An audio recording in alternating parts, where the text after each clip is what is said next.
మీ business ఏదైనా మీ ఊర్లో promotion చేయాలంటే అది సుమన్ టీవీతోనే సాధ్యం. ఇప్పుడే సంప్రదించండి. సినీ నటుడు రఘుబాబు వాహనం ఢీకొట్టి ఒక వ్యక్తి మృతి చెందిన సంఘటనలో రఘుబాబుకు నల్గొండ కోర్టు బెయిల్ మంజూరు చేసింది. నల్గొండ జిల్లా కేంద్రంలోని అద్దంకి నార్కట్పల్లి జాతీయ రహదారిపైన గురువారం సాయంత్రం 5:30 గంటలకు హైదరాబాద్ నుంచి గుంటూరు వెళ్తున్న రఘుబాబు తానే స్వయంగా BMW కారును డ్రైవ్ చేస్తూ వెళ్తున్నాడు.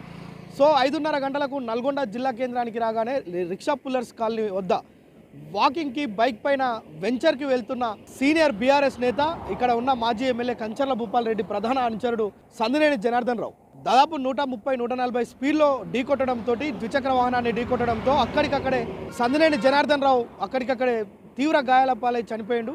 అయితే ఆయన మృతి చెందిన సంఘటనకు సంబంధించి అక్కడ స్థానికులు వెంటనే, అంటే సందినేని జనార్దన్ రావు అనే వ్యక్తిని స్థానికులంతా గుర్తుపడతారు. ముఖ్యంగా ఈ శ్రీనగర్ కాలనీ, పానగల్లు ఈ రెండు ఏరియాల్లో ఆయన చాలా అందరికీ సుపరిచితుడు.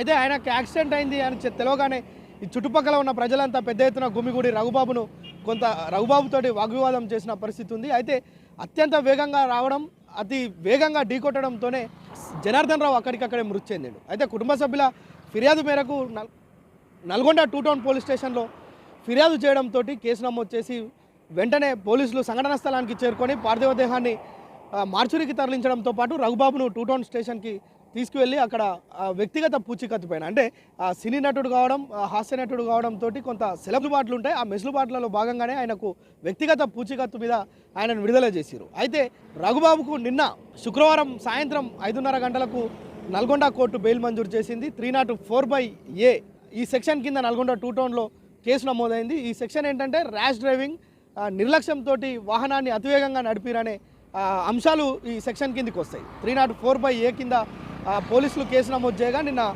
కోర్టు కూడా రఘుబాబుకు బెయిల్ మంజూరు చేసింది. అయితే రఘుబాబు కారు ఒక ద్విచక్ర వాహనాన్ని ఢీకొట్టడం, ఆ ఢీకొట్టిన వాహనం బీఆర్ఎస్ నేత ఇందులో దుర్మరణం పాల్గొవడం, ఇది 2 తెలుగు రాష్ట్రాల్లో సంచలనం రేకెత్తింది. ఎందుకంటే రఘుబాబు 2 తెలుగు రాష్ట్రాల్లో సుపరిచితుడు. ప్రతి సినిమాలో రఘుబాబు కామెడీకి నవ్వని వారు ఉండరు, రఘుబాబు తెలియని వారు ఉండరు. సినిమాలపైన అవగాహన ఉన్న ప్రతి ఒక్కరికి రఘుబాబు అనే వ్యక్తి తెలుసు కనుక రఘుబాబుకు సంబంధించిన కారు ఒక వ్యక్తిని ఢీకొట్టడంతో అక్కడికక్కడే దుర్మరణం పాలైన సంఘటన ఇది వెంటనే రాష్ట్రంలో దవనంలా వ్యాపించింది, పెద్ద ఎత్తున వైరల్ అయింది. అంటే ప్రజలు కూడా ఎంతో ఆసక్తిగా 2 తెలుగు రాష్ట్రాలు, ఇటు తెలంగాణ కావచ్చు, అటు ఆంధ్రాలో కావచ్చు, ఆయన చూసిన అభిమానులు కావచ్చు, ఆయన సినిమాలను ఫాలో అయ్యే వాళ్ళు కావచ్చు, పెద్ద ఎత్తున ఈ యొక్క ఆయన కారు రోడ్డు ప్రమాదంలో ఇలా ఓ వ్యక్తి మృతి చెందిండు అని తెలవగానే ఆ వార్త చాలా వైరల్ అయిపోయింది. సో ఈ నేపథ్యంలోనే ఇక్కడ నల్గొండ 2 టౌన్ పోలీస్ స్టేషన్లో జరిగిన కేసుకు సంబంధించి నిన్న నల్గొండ కోర్టు, అంటే నిన్న మధ్యాహ్నం ఆయన నల్గొండ 2 టౌన్కి రావడం, అక్కడ నుంచి కోర్టుకు సబ్మిట్ చేయడం, కోర్టులో ఆయనకు బెయిల్ మంజూరు చేశారు కోర్టు నుంచి. అయితే ఇందుకు సంబంధించి ఆయన కుటుంబ సభ్యులు ఎవరైతే మృతుడు ఉన్నారో సందినేని జనార్దన్ రావు, ఆయన కుటుంబ సభ్యులు ఇచ్చిన ఫిర్యాదు మేరకే పోలీసులు వెంటనే దీనిపైన చర్యలు తీసుకోవడం, అతన్ని మళ్ళా వ్యక్తిగత పూచీకత్తు పైన విడుదల చేసినప్పటికీ వెంటనే నెక్స్ట్ డేనే, అంటే నిన్న మధ్యాహ్నానికే రఘుబాబు నల్గొండ 2 టౌన్ పోలీస్ స్టేషన్కి రావడం, సాయంత్రం వరకు ప్రొసీజర్ కంప్లీట్ చేసుకొని కోర్టుకు తీసుకెళ్ళగానే కోర్టులో బెయిల్ మంజూరు చేసిరు. బెయిల్ మంజూరు చేసిన అనంతరం ఆయన తిరిగి కొంతమందితోటి, అంటే ఆయన సన్నిహితులు, అదేవిధంగా అడ్వకేట్స్ తోటి ఆయన నల్గొండకు రావడం, అక్కడ నుంచి వెంటనే తిరిగి బెయిల్ తీసుకొని హైదరాబాద్కి వెళ్ళడం జరిగింది. మొత్తానికి నల్గొండ జిల్లా కేంద్రంలో రిక్షా పుల్లర్స్ కాలనీ వద్ద జరిగిన ఈ ఘోర రోడ్డు ప్రమాదంలో వాహనాలు మనం చూస్తే కనుక ఈ ప్రమాదంలో తుక్కుతుక్కైనాయి.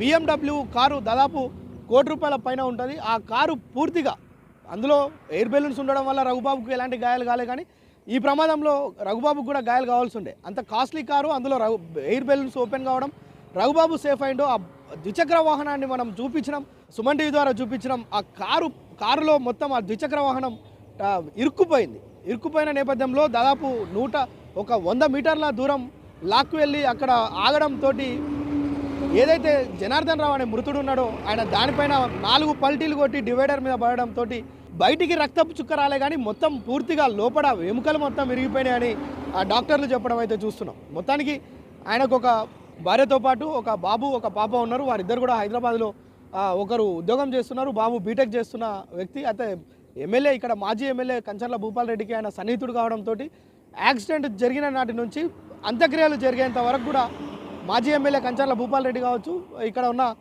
మున్సిపల్ మాజీ చైర్మన్ మందడి సైదిరెడ్డి కావచ్చు, మరికొంతమంది ఆయనతో సన్నిహితులు కావచ్చు, ఆ, మాజీ మంత్రి జగదీష్ రెడ్డి కూడా ఇక్కడ ఆయన అంత్యక్రియలు జరిగేంత వరకు ఇక్కడ ఉన్నాడు. మొత్తానికి ఆ కార్యక్రమాలు అయ్యేంత వరకు వారంతా ఇక్కడ ఉండి తమ కుటుంబ సభ్యుని, ఆప్యుణ్ణి, ప్రతి ఒక్కరిని పలకరించే ఒక మంచి మనిషిని కోల్పోయామనే ఒక ఆవేదనను వారు నాయకులు వ్యక్తం చేయడమే కాదు, ఈ కాలనీ ప్రజలను కదిలిస్తే కన్నీటి పర్యంతం అవుతున్న పరిస్థితి ఈ కాలనీలో ఉండే. మొత్తానికి జనార్దన్ రావు మృతి చెందిన సంఘటన అనంతరం రఘుబాబుకు బెయిల్ రావడం కూడా ఇక్కడున్న పోలీసులు చాకచక్యంగా ఆయనను తీసుకురావడం, ఇక్కడ ఆయనకు సంబంధించిన ప్రొసీజర్ అంతా పూర్తి చేసి ఎటకేలకైతే బెయిల్ అయితే వచ్చిందని చెప్పవచ్చు. కెమెరామెన్ సాయితో ప్రేమ్, సుమన్ టీవీ, నల్గొండ.